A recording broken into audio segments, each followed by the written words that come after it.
Welcome to Good Night Book with Erica and Nate.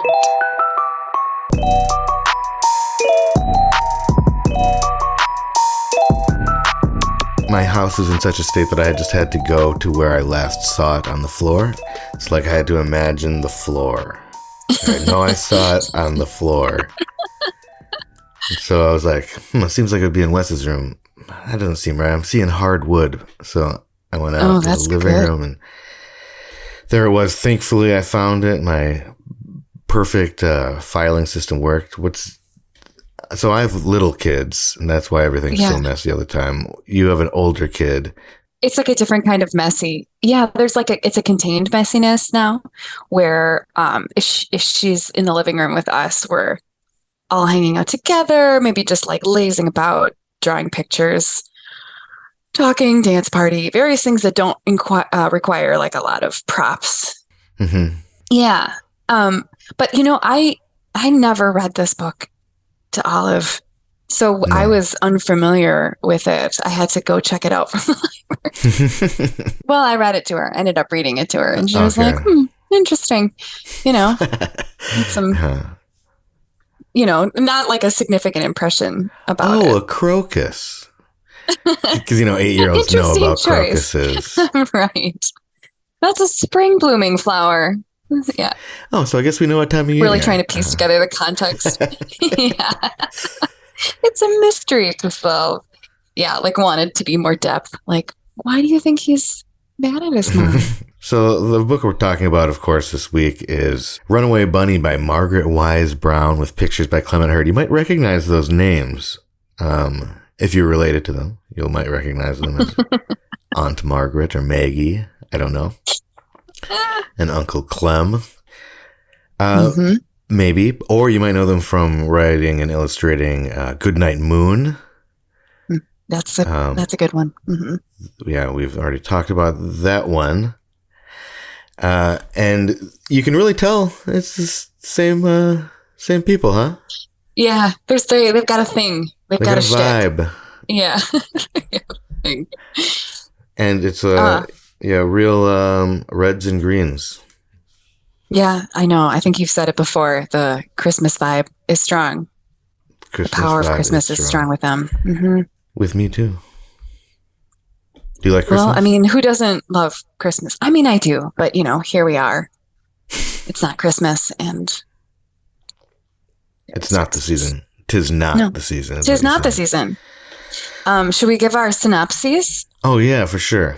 Yeah, so that people know what this. So they don't have to read it themselves if they don't have time. If you don't have time to go to the library, that's what we're here for. Instead of spending 5 minutes reading this book, join us for a half an hour of slowly telling you. So in my telling you, revealing. But to start it off, my synopsis of Runaway Bunny is that a very young bunny sits in his mother's lap and describes all the ways he wants to run away from his mom. She tells him all the ways she'll find him, and he finally resolves to stay and gives him a carrot. Wow, yeah, that's good. Like I said, I just found the book before we recorded, so I skimmed it. I've read it before, but I'm kind of zoning out. It's milk and story time. Let's face it. It's late. I'm listening to a podcast probably. Anyway, so I'm a very present father. So my synopsis is a little briefer. A little bunny threatens his mom, and he gets a carrot out of it. So we ended the same. Oh, it's really a pivotal moment, even though it's at the end of the book. Mm-hmm. I feel like all the things kind of converge. Yeah, where you thought this was going in a direction, and literal really and figurative carrot, kind of. Yeah. I kind of took it as okay, I've done all this really good, gentle parenting to support you and tell you that you're not actually running away. And now I'm done. So shut up and eat your carrot. Mm-hmm. Yeah. I'm over it. True. I'm having carrot. Yeah, no, totally. I do agree with that. I feel like I like her persistence in threatening back. You know what I mean? That she's, I'm going to chase you down. It's like this really nice way of saying, try it, kid. Yeah. I am more powerful than you. You're a sailboat? Great. I am the wind. You know? Yeah, there is there's a rhythm to this where you start to see that pattern, which is nice. But yeah, now reading this as a parent, going like, actually, I'm kind of taking some notes here. These are really good, subtle, and threatening ways of parenting, which is kind of what parenting is all about. So I support you. I'm also bigger than you. Yeah, exactly. You want to hit the highlights? Yeah, let's hit the highlights. Okay, what are your highlights? Well, I really like that it's a callback to Goodnight Moon. As much as I'm kind of ooked out by the color palette, all Christmas joking aside, I find it so intense, but I like the callback. I love a good callback. They also break up the intensity in this one by the black and white pictures. That's true. And then the painting to represent it. Yeah. I mean, I do kind of like his painting. You know, it's very intense, saturated, moody, you know, so like he does this awesome job of conveying all the emotion. Yeah, let's give it up for Clem, huh? Yeah. They really got into a rhythm. And I love, like, I think it's like the pictures for me. I love the circus scene as much as I'm not a fan of circuses. I really like that scene. I like the feeling. That scene caused us some problems when we used to read this when Wes was maybe like 2. Oh, really? She would see it and then she would want me to say what everything in the picture was. I think that's what you wanted. And so then I'd have to say it, but sometimes she would be displeased with the answer or something and she would cry and cry. And I have this must have been younger than 2. This must have been more in the 1s, but so it was like every time she would pick that book, I would be like, oh no, it's coming. Oh no, it's coming. Would you try different things? Be like, okay, so it's not a horse. It's a little black llama. Like, how would you? No, I had success one time and then I tried to just keep doing that. It had to do with the audience. Oh. I'm not sure what about it, but I said it wrong at some point and said it right sometimes. But I think it might have been a case of moving the goalpost, if you want to know the truth of it. I think she was messing with me, but yeah. Like she was trying to express herself and asking you to help her with her emotions through the lens of the painted 2-dimensional audience members. There's like a whole lot to unpack there. I don't think we have time for that. Is that us that she kept saying? Is that me? Am I that? I'm just kidding. She didn't say that. I don't think she would talk. Nice. Yes, and. Yeah, good yes, and there. But what about you? Would you, if you had to train to be in a circus, what discipline would you choose? Oh man, I always loved the trapeze artists. I thought they were so cool. As long as there was always a net, the trampoline underneath me, that would be cool. I mean, plus, I'm also there's like another person there is responsible, so you can be like, all right, catch me. You're gonna catch me, right? Yeah, I mean that makes it a little more terrifying where you're dependent on another person. I suppose, but I would assume that person would be better at it than me at least. So I'd be like, okay. I mean, cool. I could see you being really good at the trapeze. I've always thought of you as a very athletic person, strong. It's like good. You can't be like an enormous person doing that. I don't think that works in terms of like the ratio of whatever it is, muscle to body mass. Is that way? No, you could do it. I know, I'm just kidding. Oh, I'm a tiny person. I mean, listeners, I'm 4'1" and 11 pounds. So you're perfect. But it's all upper body. So many, like 8 pounds upper body. 8 pounds of that is upper body. Well, yeah, with those specs, you could do quite a bit in the circus. So where are you landing in this question? I am landing at trapeze is probably the one I would go for also. I mean, you could say like clown or whatever. Maybe acrobat. You know, those people balancing the big chair or whatever. I don't know. I don't remember. I guess I could spinning all the plates. No, but like in this book, particularly in this circus scene, I call them acrobats, and Wes seems to be okay with that. She doesn't cry when I say that. So it's like this people in the sailor costume on a pole. Okay, I call them acrobats. It seems like that's what they are. Oh, yeah. Sailor costumes. Yep. Also a lot going on there. Yeah, I'm not sure why they have sailor costumes, but hey, they do. There's a yeah, definitely not the trapeze. The high line, the rope, tight rope. Wow, I got there eventually. That always just seemed like I couldn't watch that one. That one always just terrified me. People just doing the crazy things and intentionally scaring you to like lead you down this path of fearing for their life. Like that one. Yeah, a lot of the times too, the things they do aren't very impressive by themselves. Unless you have the terror of falling off. So it's like, whereas trapeze, like you're flipping around and catching people and stuff. Yeah. And timing that all out. Like that's way more impressive to me. Inherently better. Yeah. Yeah. Like, okay. And then to go back to the highlights though. I have another highlight right here. Oh, sorry. Go ahead. Oh, perfect. No, that's exactly what I was going to ask you. But my more highlights. Other highlight is, so I do a voice with this. Do you do a voice? I guess you have only read it once to Olive. No. Not now. No. Maybe she's a little too old. Window is closed. Yes. Yeah. So I do a voice, and my mom voice is like, if you become a fish in a trout stream, I will become a fisherman and I will fish for you. And the kid is like, if you run after me, said the little bunny, I will become a fish in a trout stream and I will swim away from you. So he's this little jerk. Basically, is how I have it set up. And that's one of a my highlight highlights, well, yes, but also specifically, I don't know if it's a highlight or a low light. I think highlights is perfect for us talking about this. Do you remember the magazine Highlights? It's a kid's magazine. Yes. Oh, and for this one, this is like what's wrong. Remember the what's wrong in the Highlights magazine on the back page? Mm-hmm. Well, here's what's wrong. Okay.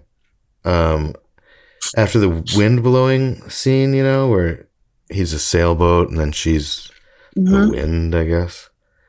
And blow you where I want you to go. And then his next line is, if you become the wind and blow me. Like, nobody caught that? Like, I don't think that's that new. I was thinking about that too, because this is the 50s, and there were definitely like she was writing in the 50s. Yeah. 42, this one. 42. Maybe I think she. Well, that's actually the sequel, Runaway Bunny 2. This time it's personal. No, there's a whole lot to unpack with her, but yeah, I think I don't know. I question that. I do. I think it is context. What about you? Any more highlights? Oh, I mean, I guess in terms of highlights, magazine. What's wrong with this picture? As a prompt. Yeah, it's the sort of also the helicopter parent, because I do feel like today we do use some more reverse psychology. Like if someone were to say in my household, I'm running away, I'd be like, okay, here's what you need to pack. Get some extra water, some protein supplements, just to kind of see where it would go. Here's a shiv. You gotta defend yourself. Yeah. Have you? I was thinking about that. The running away aspect and like how they turned it into a whole book. Did you ever run away or contemplate it, or is this come up in your household at all as a threat? Wes threatens to run away in a way, but there's no specifics. She's just going to go way, way, way, way, way away forever. And this is like, and I mean, she never does it. I don't think anyway. I haven't seen her in like an hour and a half. I don't remember ever really thinking about it. I feel like I would be in so much trouble. That's how I think.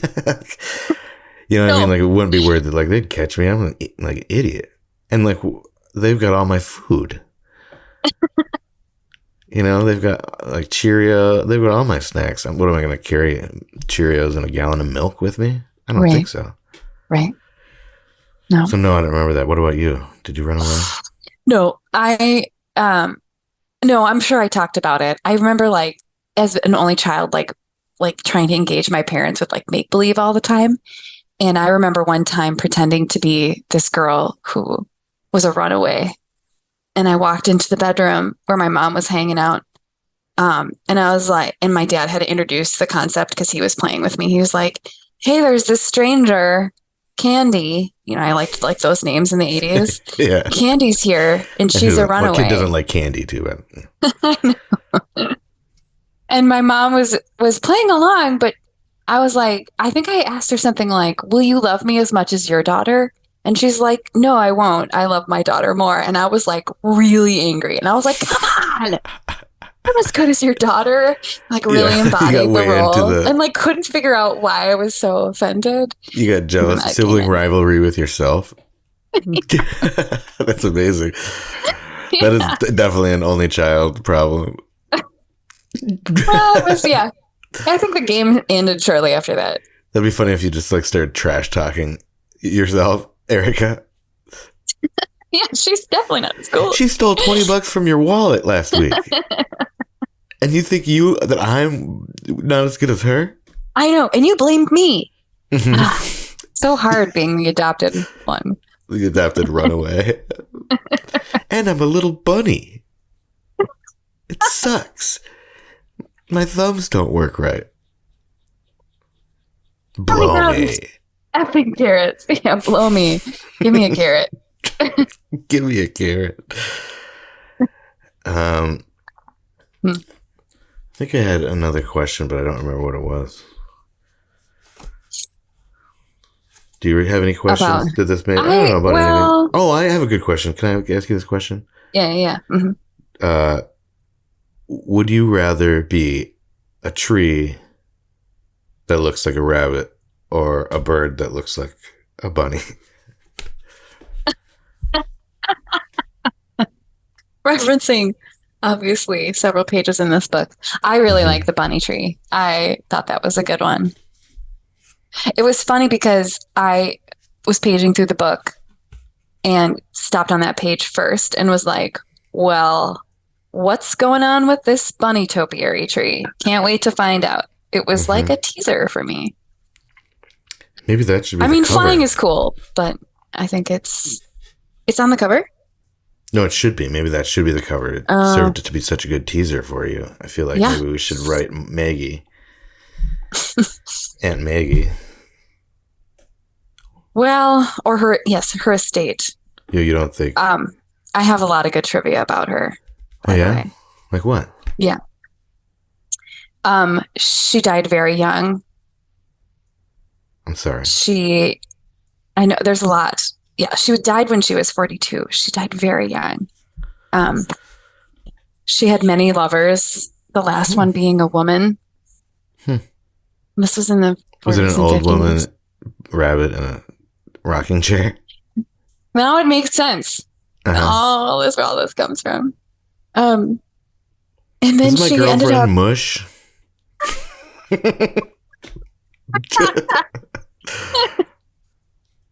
It's just like a really weird allegory that only makes sense to her. Okay, sure. Yeah. Girlfriend Mush. Okay. Yeah. Oh. That's a whole nother deep dive. Yeah. Yeah. Okay. Wait. Can we go back to your question though? Yes, just totally please. Bring it back because I feel like you might not agree. What do you think? Tree or bird, bunny? Look, I think I have to go tree with this. Maybe not. I don't know. It's tough to say. I think I just like hate this kid so much, to be perfectly honest. And I'm just like, which is funny because I'm the one that made him such a little prick by giving him that voice and stuff. But I don't know. I think he did it to himself by, oh, fine. So okay, I see. So you're choosing the tree because the bird bunny is him. Yeah, And he also I feel like embodies everything that you hate in the world. that bird bunny Clearly. does look pretty majestic, though. It's got like Pegasus wings. I also really like the sailboat ears picture. I thought that was really clever. I could picture like if this were turned into an animation, the sort of creepy morphing from the bird bunny to the boat ears as like the various parts expand and contract. I found it a strange choice that they went with a little boy. That one seemed weird compared to all of the other things. I don't know why that seemed weird, just because they both look about the same. They don't look that much different except they're wearing outfits. Oh. Are you talking about the little boy bunny? Yeah, it's when if you become a tightrope walker and walk across the air, said the bunny, I will become a little boy and run into a house. Oh. And he becomes a little boy, but it's like you wouldn't know because it just looks like a bunny with weird ears. You know what? I never got that. It was like a boy versus a boy rabbit. Right. I found that to be really confusing. They put it, I think that's the last one. That's why this one didn't do as well as Goodnight Moon. Maybe there's a really confusing ending. A certain number of pages they had to fill, and that was like a B option. I think that's true. They're like, let's just stick this in the end. They're already in, right? People are already cool. Oh, let's put a picture from Goodnight Moon in there. That'll make it like way easier. Mm-hmm. Trying to like, could we please? Like, I'm way behind on these paintings.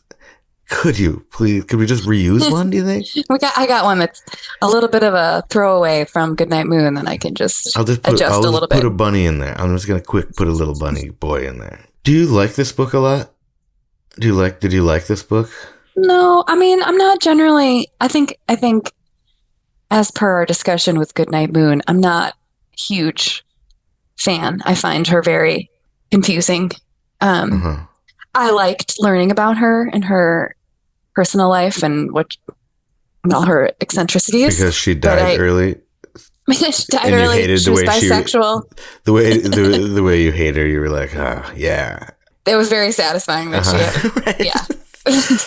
A short life. So I find her interesting. That's about right. No. So I don't know. I think this one, although this one has a little bit more of a cadence to it and a rhythm and a predictability, and it's not earth-shattering, but it's easier to read. I don't know. What about you? How do you feel about this one? I like it fine. I like it fine. I think it's nice that it breaks up. There's like gray pages with words and then color pages with no words, so it like zooms through the book a little faster sometimes, or you can linger and just like sit there and think. stress out your 1.5-year-old about. Yeah. So there's that problem, but I think we're past that, so that's fine. And as we talked about in Goodnight Moon, I kind of like the nonsense. I got sick of it, and I don't want to read it ever again necessarily. Yep. But I also think that the tone of that one is more soothing. This one is like a kid arguing with his. Oh, that's mom. Interesting. Yeah, that's right. I don't know. It's just kind of like, I don't know. Well, I know. I mean, that is the thing about Goodnight Moon, right? Is that it's a going to bed book, which every parent desires more than anything in the world. How do I get my kid from bouncing off the walls into the crib, into the bed, whatever? And yeah, any book that has more of a rhythm to it and thematically helps calm the brain is more appealing. Yeah, I have started doing hypnosis on Wes. Really? I have a stopwatch. Yes. And her eyes go all swirly, like that. Oh, perfect. Swirly pattern. Yep. When that's how I know she's under. Exactly. She follows the watch. Her eyes start spinning. And I say, I do like the chicken thing for a little bit. Well, I mean, it's just a small price to pay for getting your kid to sleep. She wakes up at dawn, though, and crows, unfortunately. Yeah. Well, that's all we really have to say about Runaway Bunny for today. If you enjoy the show, please rate and review and tell somebody you like about us. And if you don't like it, then tell somebody you hate. For a transcript of this episode or any episode, please send a self-addressed stamped envelope to the address on your screen, and we will send you back a Post-it note that just says we don't have that. Until next time, good night, Mush. Good night, creepy old lady. And good night, book. The end.